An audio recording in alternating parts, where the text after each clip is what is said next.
What you doing? What you doing? How's your face? Hey guys, I'm Neodyinamite and welcome back to the Dwarves. We are still on the search of the Famulus. What was the name of that guy? Seriously, I forgot. Famulus. The guy title is Famulus, apparently, like some type of mage, I don't know. If you haven't been watching the previous episode, basically we have find out that he's in Greenglade at the moment. His previous location was in Blacksaddle, which turned out to be the fortress of the Thirdlings, I believe, which it turns out that the Thirdlings are a Dwarven clan who's supposed to be a clan of betrayers. Basically, they're hated by every single other Dwarven clan, and they are like the backstabbers of the Dwarven race. More or less, that's how it looks. And also, I've noticed that this guy is a Dwarven merchant, and we are 3 dwarves. Do you know what that means? That means that that guy probably has something that we can buy, and I want to fucking meet with him. So please, by the lot of Dwarven gods, come my way. Fuck you. God damn, like I have to fucking chase you. Hey, stop, hey! A colourful trader's wagon drawn by 2 stocky horses is coming towards you. A small man is sitting on the box seat, and as soon as he sees you, the wagon slows down. As it draws to a stop next to you, you realise that the driver isn't human. He's a dwarf. A dwarf? Greetings, my friends. All too rarely does one meet wayfaring dwarves around here. You can call me Mort. Greetings, Mort. I am Tungdil. This is Boindil and Boendal. You are happy to meet another dwarf, and such a friendly and eloquent one at that. Wayfaring dwarves may not be common, but a travelling dwarf trader? Now that really is weird. True. Then you see what great luck it is that we've met like this. Come, have a look at my wares. I'm sure you'll find something to make a dwarf's life a little sweeter. I'll make you a good price. I have a bad feeling about this guy. This guy doesn't look like a dwarf to me, to be honest. He looks like a scoundrel. Which kingdom are you from? Oh, that's a good question.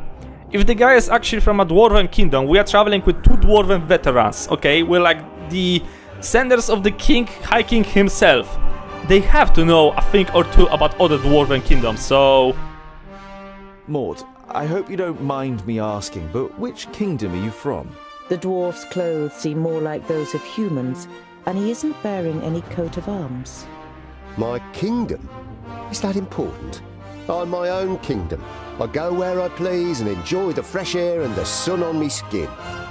At your side, Boindil is tensing his muscles, and you think you see from the corner of your eye his hands moving a little nearer to the handle of his axes. Is your kingdom important? You two must be secondlings, right? I can tell by your armour. But you... He looks you over for a while. You're not a secondling, are you? As you yourself don't know for sure which kingdom you belong to, you give no answer and just shrug your shoulders. Mort throws you a knowing glance and nods slowly. Interesting. Okay, where are you going? What do you have? Where is he going? Where are you heading? To Clintel, a small village where I can expect to do very little business. But the people there are nice and kind. I've known some of them since they were smaller than me. Isn't it astounding how much they manage to achieve in such short lives? After glancing at Boindil's grave expression, Mort continues unfazed. I can say in all certainty that there's not the same ambition to make a difference and change things in our halls. That is because there is no reason to change things if you do them right first time. We dwarves think first before acting. As it is Boindil of all people making such a claim, you're sure it must be a joke. But your friend continues to eye the trader with a serious and distrustful look. Interesting. I wish you would have passed by Iondar. Show me what you have. Okay, let's... I grew up with Maguslot Yonan in Yonandar. I would have given anything to meet someone like you. I rarely leave this area. People know me here, so the abuse isn't too bad. Mort shrugs his shoulders, as if it were no big deal. When he sees the concerned look on your face, he adds, I don't blame them. It's our fault too. We turned our backs on other races. People fear what they don't know. Do they? Okay, let's see what you have. You have food and you have elixirs. Not a big deal. Okay, I can get a little bit of food from you, so I'm gonna buy like 20. Is that enough? How much gold do I have? I have 6, 7, 8, 1. I think it's enough for now. So, okay. You can be on your way, Mort. Thank you for the trade. We must press on. It was a pleasure meeting you, Mort. Mort smiles. The feeling is mutual, Tungdill. Vrakas be with you. Mort spurs the horses on, and the colourful wagon jolts into motion. You shouldn't be so trusting. The wagon is no more than a few yards away when Boindil looks at you reproachfully. A dwarf who lives alone among humans for years on end and disowns his kingdom? Don't you know what that means? Fill the link. He's an outcast, Tungdill. His kingdom and his clan have banished him. It's a severe punishment, only dealt out for serious offences. The twins enter into a long discussion about what crime the trader may have committed, and go on to teach you the basics of Dwarven law. As dramatic as their accounts may be, you didn't have the impression that Mort was a criminal, nor that he suffered particularly from his exile. Good for him, I would say. Good for him. What? Nothing? No relations? Cool. I was like afraid actually for a moment over there that I'm gonna get like negative relations with the Dwarven brothers. Thank God nothing bad happened. So he's traveling to... he said, no, Dwarven Kingdom. Which one he did say he's traveling into? You gonna say me the name of this thing? Go to Millstone? No. Tavern? No.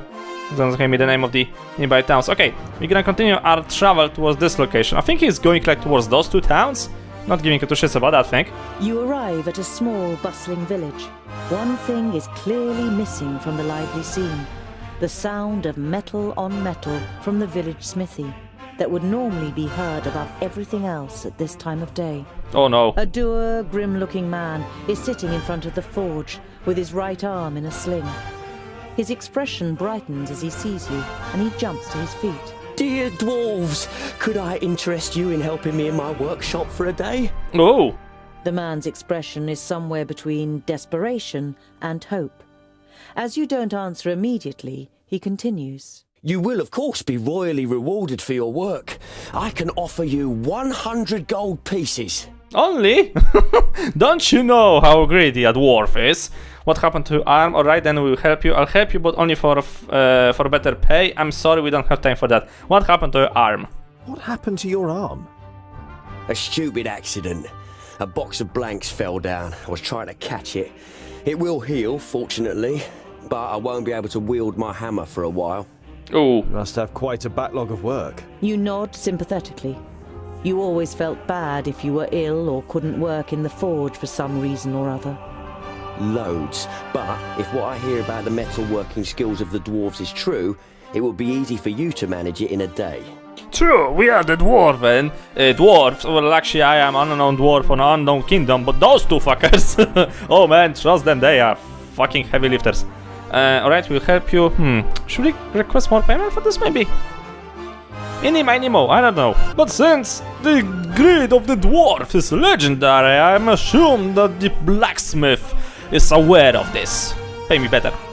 I could help you, but compared to human standards, I'm a master smith, so my services will cost you more. The smith gulps. More? How much? I want double. Double. My services should be worth that. Anger and indignation are written across the man's face. That's much too much. I could have the smith in the neighbouring village do my work for cheaper. I won't pay more than I offered. Take it or leave it. Alright, we'll do for that. No! See ya. You say goodbye and leave. After only a few steps, the resigned voice of the smith calls you back. All right. Double. A little later, you are standing in the workshop, examining the smith's inferior tools, while he fires up the forge and prepares everything for the job, as well as he can, with just one good arm. You weren't able to persuade the twins to help you. As warriors, they'd rather go hunting, Boindil declared. But you think it's more probable that you'll find them drinking beer. But you don't care. You're excited about being able to smith again after such a long time. Yay! Hours later, you have forgotten everything around you. The heat of the forge, the sweat on your warm skin, the play of the flames. You're in your element and work as if in a trance. The smith left the workshop ages ago, with a satisfied grin on his face. Wait, I'm talking to you. You look up in surprise. Everything but the beating of the hammer had ceased to exist, and you didn't notice that someone has come in. Who you? Can you do it? You immediately dislike the middle-aged man. He sounds you out so doggedly with his light grey eyes that it feels as though he wants to look right through you and into your deepest thoughts. The man points to 2 horses. Those 2, in 1 hour. Oh, really? What's the deal with the horses? Sorry, I'm not taking your job. You want me to shoot those horses? No problem. What's the deal? With the forge hammer in your hand, you play dumb. You blink and look back and forth between the horses and the man. What's the deal with the horses? You expect the man to fly off the handle, but you feel even more uneasy when he asks you quietly and very slowly to please re-shoe the 2 horses. Should I accept it? Should I be a scoundrel of a dwarf and request money for that? I don't know. Sure, I can show you horses. Sorry, I'm not talking to any new jobs. He wasn't too polite. Fuck you! I'm sorry. Too much to do. Try somewhere else. You got a nerve, you little rat. The man moves menacingly close, his hand on his sword, when the man with grey eyes holds him back. Not here. The angry mercenary glares briefly at his leader before stomping out of the forge. I thank you for your help, Mr. Dwarf. Perhaps we'll meet again. The men leave the workshop. You would not want to meet me once again, just so you know. Follow the man in secrets, concentrate on the rest of your work. Let's follow them. The men join a larger group of horsemen. Oh shit. More than a dozen, outside the village. You stay hidden and listen. Not here in the village. Go. Search the road between here and Clintal again. The other mercenaries nod and the group rides off. You can't make head nor tail of what's going on here, but you don't like it. You tell the twins about your encounter, and they decide to be especially vigilant over the next days. You spend the night in the smith's house and move on the next morning. What's the bloody deal? Something very fishy about those guys. I kinda like wonder what's the... Wait, aren't they after the Dwarven merchant, maybe? That wouldn't have any sense. I'm gonna save and I'm gonna follow him, just in case, because if I can fight with the freaking horseman and that's gonna be like a fight, I want to see. Okay, Dwarven merchant, let's follow him. In the early evening, you make an unusual discovery on the side of the road. A colourful trader's wagon has been carelessly abandoned, with not a soul in sight. You immediately recognise the wagon. That's Mort's wagon.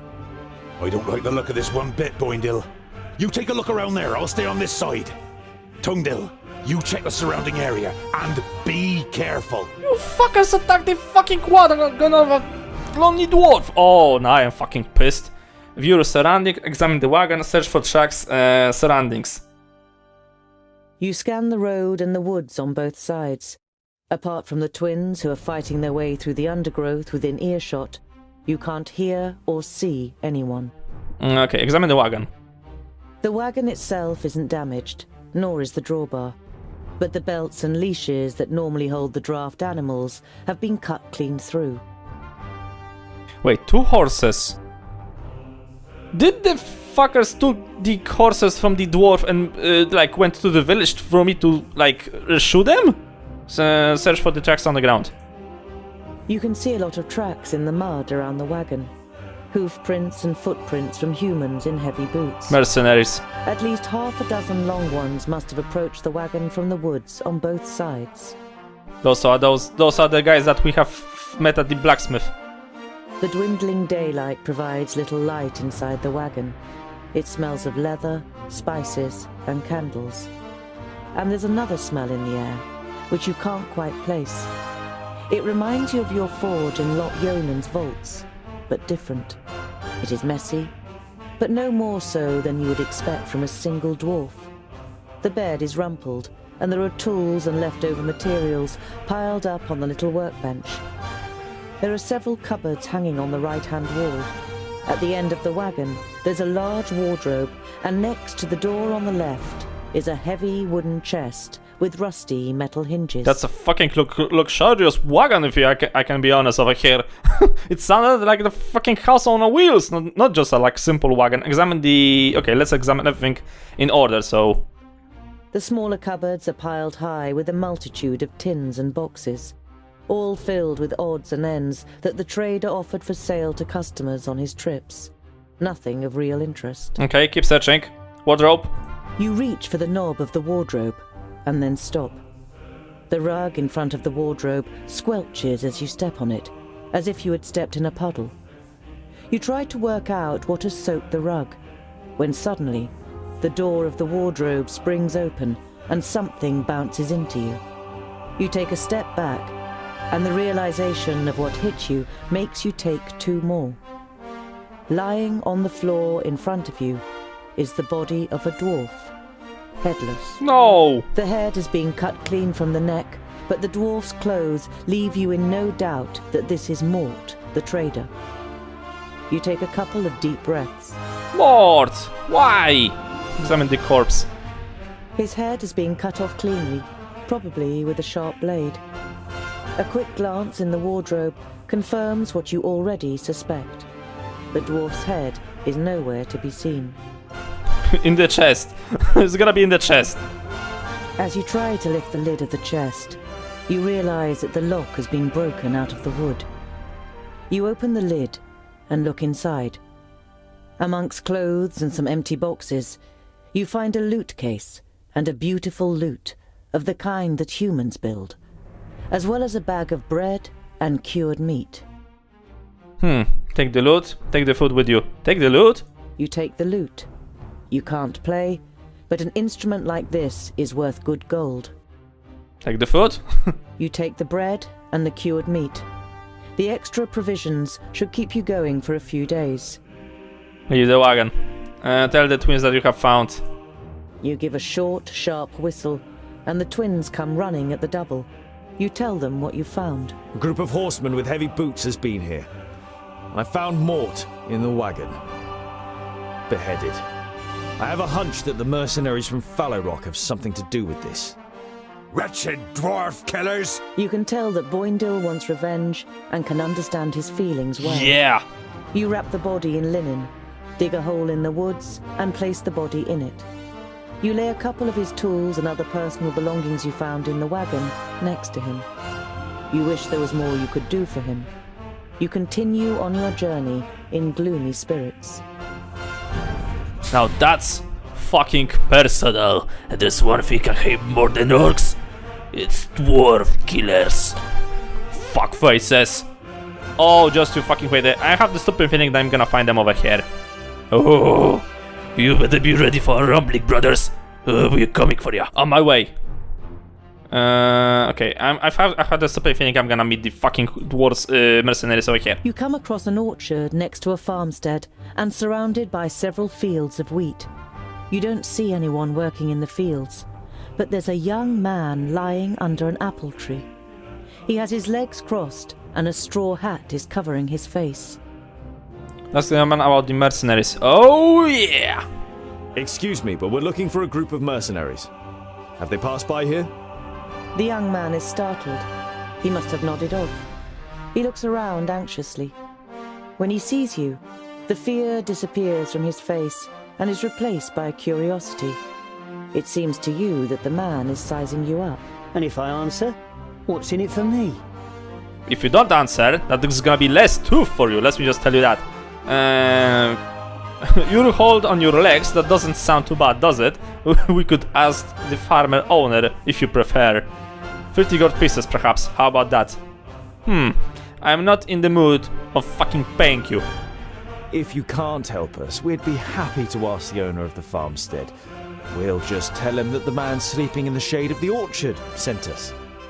What do you think? The man seems to size you up, and then a crooked smile spreads across his face. All right, you caught me. The people rode northwest. But please don't tell Father Mullen. There's no reason for that if you told the truth. So, northwest, you say? You continue on your journey, while the lazy labourer sinks back into the grass. If he fucking lied to me, I'm gonna come back here and I'm gonna fucking smash his face with a hammer. Okay? Let's see. The first thing you notice as you enter the village of Clintal is how quiet it is. There's hardly a soul in the streets, and the few people you do see immediately disappear into their houses as you get closer. Boindil draws his axes, and Boendal his raven's beak. Something's not quite right here. Be alert. I am fucking waiting. Continue on into the village. Giraffe, no, we're gonna continue in, of course.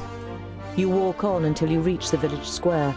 Without a word, men enter the square from the left and the right, cutting off your way. Good. You recognize the leader of the group of mercenaries, looking you over with a satisfied expression. Standing next to him is a frail man with greying hair, who doesn't seem able to cope with the situation. He tries several times to say something, but can't find the right words. We are surrounded. That's perfect. We can attack in every direction and still kill something. What's going on? Are you going to kill us, or just like you did to the trader? Say nothing. What's going on? Before you have the chance to say anything, the leader of the men calls loudly so that they can all hear. That's them. They're the ones who murdered the poor travelling trader Mort. Ah, shit. Murderers? Come here, dwarf killer! Are you denying your terrible deed? You were seen murdering poor old Mort, one of your kind in cold blood. The old man points unnecessarily to the leader of the mercenaries. Oh no, you don't, you fucker. We found Moss body, we're looking for the killers, so do you saw us? And didn't intervene, and then sent a trap a few days later in the middle of nowhere. We are dwarves, and dwarves would never do something like this to another dwarf. But that's not exactly true, since the thirdlings, what we have found already. So we found Mort's body, we're looking for his killers. So you saw us do it, and didn't intervene, and then sent a trap a few days later in the middle of nowhere. So apparently, you saw us committing murder, but you didn't intervene? And then you overtook us, and only set a trap for us now, and here, several days' journey from the place where it happened. Your story doesn't seem to make much sense. Yeah! We knew that the good people of Clintal would stand by us in confronting you. Mort was well known and respected around here. But how did you know that we would come to Clintal of all places? If you were really tracking us, that wouldn't have been possible. But if you, on the other hand, were the ones being tracked, then it would have been easy for you to steer us into this trap. He does have a point, Medarin. Ooh! Why did you? The village elder stops mid-sentence as the leader of the mercenaries draws his sword. The village elder turns from the mercenary to look at you, and then gives his men a signal to withdraw. 12 mercenaries versus 3 very angry dwarves. That's one thing here that you don't do. That's a very stupid thing that you are about to do. And I'm about to do this personal more than you fucking think. Watch out for the archers. Fuck yeah! Equip items. Do I have anything to equip? No, actually I don't. Let's fucking start the fight. On my way. Okay. On my way. Let's see. Understood. Oh, okay, here they come. One by one. Yes, yes, please come closer. You're gonna regret that very much, man. You're gonna regret this so fucking badly. What you doing? What you doing? How's your face, you fucker? Oh, did you look at this moron? Okay, let's see how we're gonna handle the Dwarven axe. Not so fucking easy, right? I'm guessing that attacking a fucking harmless trader was way easier than attacking fucking Dwarven warriors, you fuckers. How about this? Hi, how are you? Oh, I love this game so much. What? You stood up? Says he. Get back to the ground. Okay, that's gonna be 4-3. That's the 4th. Easy mode. Easy mode. Just don't. Actually, that was way easier than I thought. Okay, where the hell are the... Oh, let's go around. Why the fuck no? Oh, you're attacking fucking village. Oh shit, I didn't know they're actually like attacking villagers. Well, let me just fucking fix that, shall we? Yes, you and me, fucker. Come on, kill him, kill him, kill him, because we have more fucking mercenaries to kill. Okay, let me just... No. Keep moving. Oh, archers. I saw archers. How to get to the archers? How to get to the archers? How to get to the archers? There you go. No. Bondil, you go in. You go in. Bondil, come on. No. One of you needs to fucking go in, and I say in, I mean in. Okay, you're gonna do something like this. Go! Perfect, okay. You're gonna now go in, and you're gonna do this. Speedness. Okay, keep going, keep going, keep going, keep going. I don't see a shit. Oh, there you go. How do I forgot completely how the fuck I'm supposed to... Oh, there you go. I was not able to turn around the camera, I don't know why. Okay, you're gonna go here, and you're gonna do this. Hello! Okay, you're gonna do this. Goodbye. Oh shit, okay. You're gonna move out.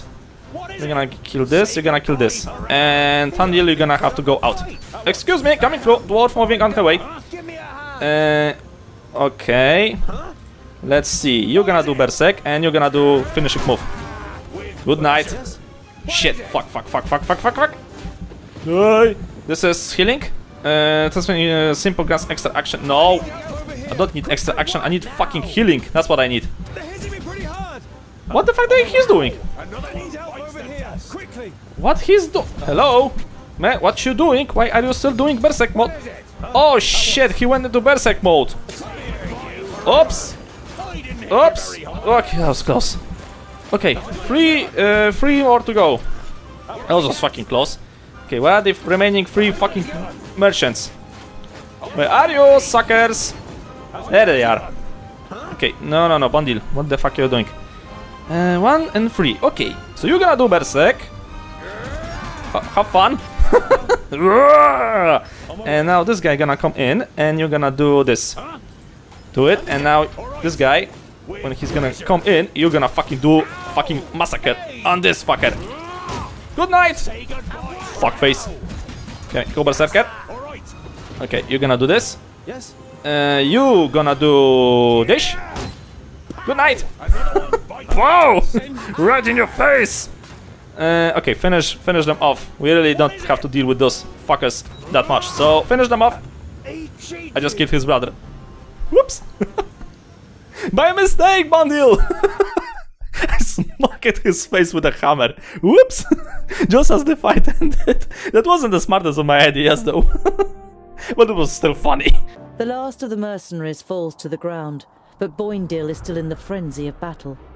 You and Boendal have to physically restrain him until he comes to his senses. Otherwise, he would have stormed the houses to find more adversaries. He should have. You walk up to the body of the mercenaries' leader and search his pockets. You soon find something. A letter. An anonymous client seeks dwarf skulls cleanly cut, shorn, and put into jars with honey. 1,000 gold coins will be paid for each skull. Khan, Bounty Hunters Guild Master. That's bounty hunters hunting for dwarves. Despicable. Oh, you fuckhead! Show the villagers the letter. You hold the letter aloft so that everyone can see it. Look, citizens of Clintel, proof that these men are the killers. They are bounty hunters hunting for dwarves. The village elder comes out of one of the houses, flanked by other villagers. You ignore their weapons, as well as their sinister expressions, and hand over the letter. It would seem you are telling the truth. We have been deceived and raised our weapons against the innocent. The man's face is full of grief and pain. And we have been made to pay. You have killed men who were close to us. Go now. We must bury them. You manage to revenge Mort's death, but it doesn't feel like a victory. Too much blood has been spilt. Yeah, you say that for yourself. I like it, that fucking bloodshed. That's how it's supposed to end. Oh, I can get new points. Sweetness. Can I get new equipment though? That would be nice. Leap attack, charge. Oh, charge was useful. I remember that. I think the king or the other guy at the prologue had the charge thing. Oh, yeah, charge is fucking awesome. Okay, what's the next one? Damage boost, defense boost. Okay, interesting. It is will, battle rush, might. The force of Thunder's actions and attacks is raised significantly for a short time. Okay, I have found food and I found gold. Sweetness. Yay! Added to inventory. Ah, god damn it. Pool trader. I could have saved him, but no. Okay, 1, 2, 3. 1, 2, 3, 4. Doesn't matter which side I'm gonna pick, so I'm gonna like walk this way, and we're gonna probably go into this village next. I don't know, there's gonna be something interesting in that village? I don't know. Let's investigate. Hello! The hamlet of Sungird certainly lives up to its name. You arrive as the sun sets behind the tower of a Palandial temple, lighting up its stained glass. Oh, There's a shop in the village, and through the window, as well as some everyday objects and food, you also spy a shelf full of books. ooh! Books, enter the shop. A small bell rings as you enter the shop. The twins look around, but seem rather disinterested, until they discover a couple of gemstones on display. On the wall to your left is the bookshelf you saw through the window. It's quite unusual for a village shop to sell books. Sweetness. And if you don't remember the beginning of the dwarves, the guy who are like controlling the main guy, he's the blacksmith and a scholar, so he actually knows a good book. So I'm gonna like to look for one. So show me what you have to say. Look at the bookcase. You stroll towards the bookshelf and read some of the titles written on the spines of the books. You know many of the works from Lot Yonan's library. Oh, by fracas, look, dear brother! The scholar really is looking at books! Shut up! It's an interesting selection, Boindle. I could make some recommendations for you. Boindle throws his arm around your shoulder and pulls you slowly away from the bookshelf. What if someone sees you? Here, this is more our kind of thing. You follow him reluctantly and are shown the selection of gemstones. Show me what you have to sell. Let's see. Potion. I thought it's gonna give me like a book or something I can buy, but no, okay, I'm just gonna buy a little bit of food. So how about 30? I think it's gonna be like for 10 days. Should be enough for now. Heal is a bit more damage for a while. Drinking this heal potion. I still have 2. I haven't used them, like never. Should I buy this one? I don't know, maybe, probably. Okay, so for now, continue on your way. No, that's apparently everything. I thought I'm gonna still do something, but that's not the case this time. So yeah, we have avenged the death of the Dwarven trader, which was awesome. I really felt personal. It was awesome to kick their fucking asses. So yeah, we are getting closer to Glinglade, but unfortunately I'm running out of record time, so I have to cut it here. So hopefully we're gonna continue into Glinglade in the next episode. So yeah, sorry I'm not talking too much during those recordings, but this is basically like, you know, a very heavy story-driven game, so basically there's like a lot of the reading that the narrator do, and I just doesn't have to do that. Which for me, well, it's awesome, because I would not be able to perform such a good work as the narrator does, so I think that's actually fair explanation. Anyway, I hope you guys have enjoyed this episode, so yeah, I'm gonna leave it for now here. Thank you guys so much for watching, I hope you enjoyed. If you liked the episode, please press the like button, and I hope to see you all in the next video.